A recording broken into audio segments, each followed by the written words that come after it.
G'day YouTube viewer, g'day bikers, just about to go for a ride. I've checked the oil on the bike. I'm just going to check the tyre pressures and pump them up a little if they need it just before we go for a ride today. Great thing I love about the CMX1100 Rebel, there she is, in the sunshine, such a beautiful day, too good not to go for a ride. One of the great things I love about it, the exhaust is warm just from the sun, hasn't started yet today. I love the way the valves come out the side, it makes it so much easier. One thing I don't like about my Z900RS, it's really hard, especially when you've got to get pump with a big bulky screw in like that to get onto the actual valves. In fact, I've pulled up at service stations and haven't been able to do it because there haven't been enough room, where this one is absolutely brilliant. Alright, so this bike's unusual and it's 33 on the front and 33 on the back, has the same PSI on both.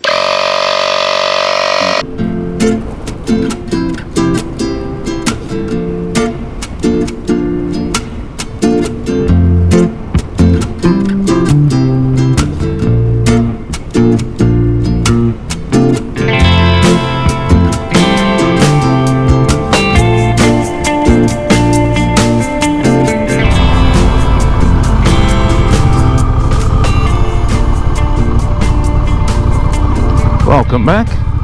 As mentioned before, out giving the CMX1100 Rebel from Honda a run and showing it can handle a little bit of dirt. I guess the reason I'm doing that is I just want to talk about the channel for a minute. Looking out over the Shoalhaven River there,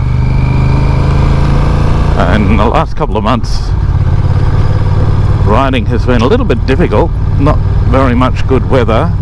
We're meant to be in an El Nino here in Australia at the moment, but it has been raining, showering on and off for the last couple of months. Now, I don't mind riding in the cold. I hate riding in the wind, and I'm not big on riding in the rain these days, even though when I was in my 20s I rode in all weather. As I get older, the more choosy I am, more select I am.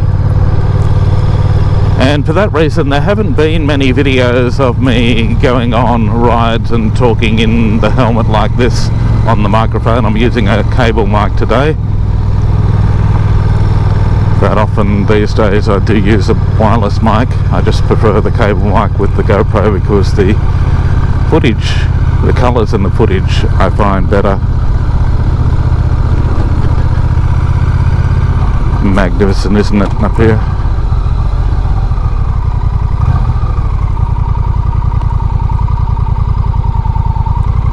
Look at that.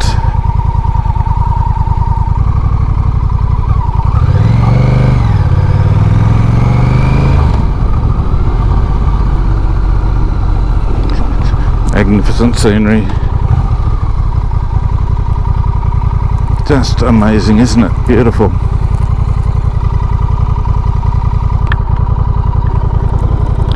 Just give you... oh no, it's too much of a lean. Let's keep going.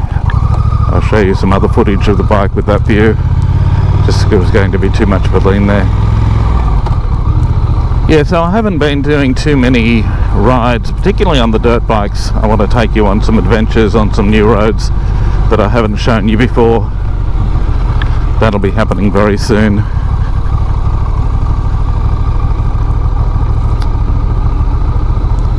Because I do like having variety on the channel. And sometimes I just like taking you for a ride somewhere you may never have been before. There are a few on the radar with the dirt bikes, the DR650, and particularly the KLX 230, which I bought late last year. The idea behind that bike, one, to help riding hood learn how to ride a dirt bike with gears, but two, go on some very narrow tracks and trails with a much lighter bike than the DR. Just so I can go exploring a little bit more, which is what I used to do as a teenager in the bush. And there's some really good tracks around here that I haven't tried yet that I want to go and check out. So I'll take you on the rides with me when I do those. Alright, we'll just get around here.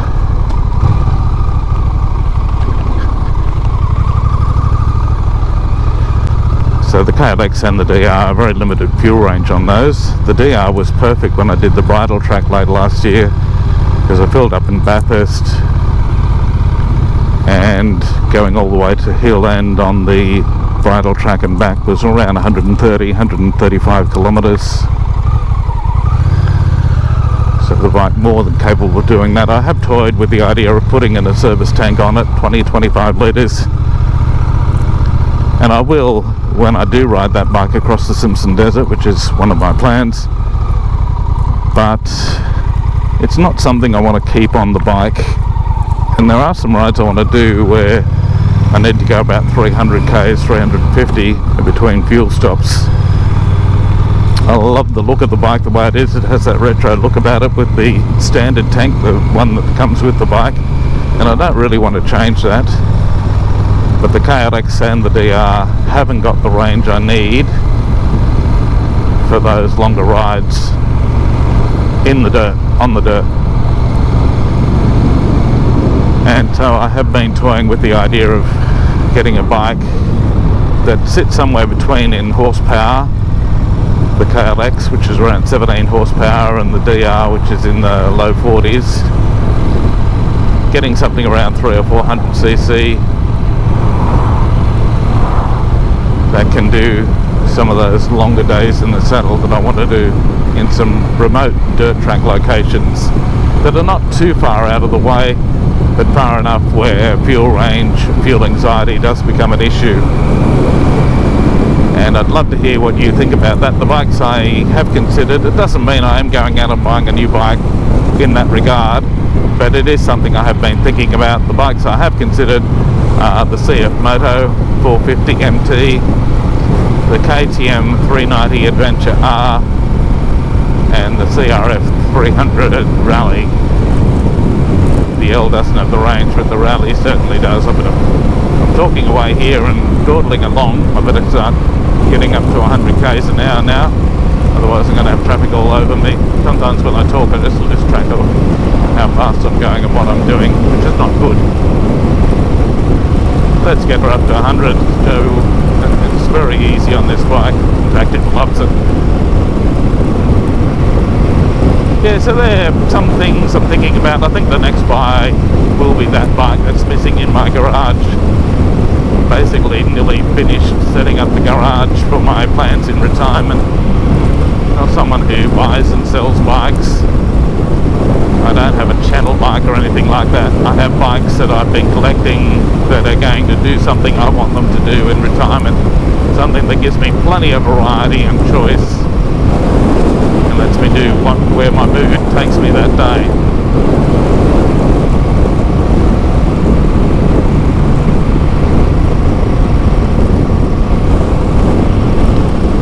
So do you have any suggestions regarding the dirt bikes? Of course, a lot of the tracks I'm talking about involve riding a fair way to get to them as well, so they've got to be road capable, which the DR650 definitely is. And I don't want them weighing any more than that. It's around 165 kilograms wet. And the KLX 230 about 130 kilograms. So a bike that's going to be able to do the distance and have the size of the tank I want, it's probably going to be in that 160, 170 kilogram range. I don't really want to get up to around 200 kilograms for the sort of roads I want to do. I don't want it to be too heavy. I could handle it, and of course an NX500, bikes like that, the KLE 500, bikes like that can certainly do it. But I'd prefer not to go up to that sort of weight. Of course, for fast dirt roads and long distance travel, I have the VStrom 1050 XT. And if I put some more off-roady tyres on that, it'll go to many of the places I want to do when I circumnavigate Australia on it. Which will mostly be on seal roads, but will involve some dirt roads as well. but fast dirt roads. Not going to do Cape York on the VStrom, too heavy for something like that. So looking forward to reading your ideas, and just wanting to ensure you I will be doing some riding videos, not just all content like this.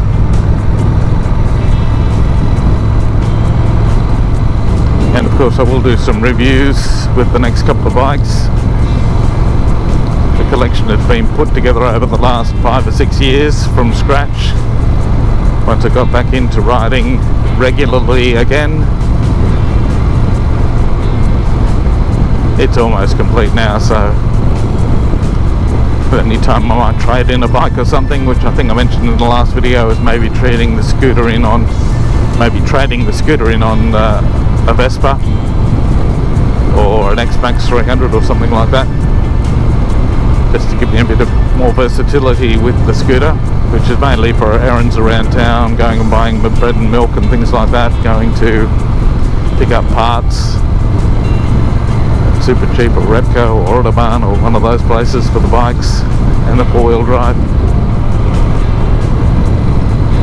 Almost set up, feeling in a very good place, feeling like I can pull the pin on work very soon, and I won't need to be forking out much more in new bikes or anything. It's just more accessories and kitting them out for what I want to do with them. Then I've put more emphasis on buying the bikes with a view to worry about accessories like aftermarket exhausts and extra fuel tanks and racks and protection bars and things later. The Harley definitely needs some slip-on exhaust and some engine guards, and some of the other bikes need a few things as well. Anyway, I just thought I'd throw that out there. Please let me know what you think in the comment section below. Please give this video a thumbs up if you enjoyed it, and subscribe to the channel if you haven't done so already. Big thank you to those who have, and until next time, wherever you are in the world, happy motorcycling. Enjoy every chance you get out to get out on two wheels.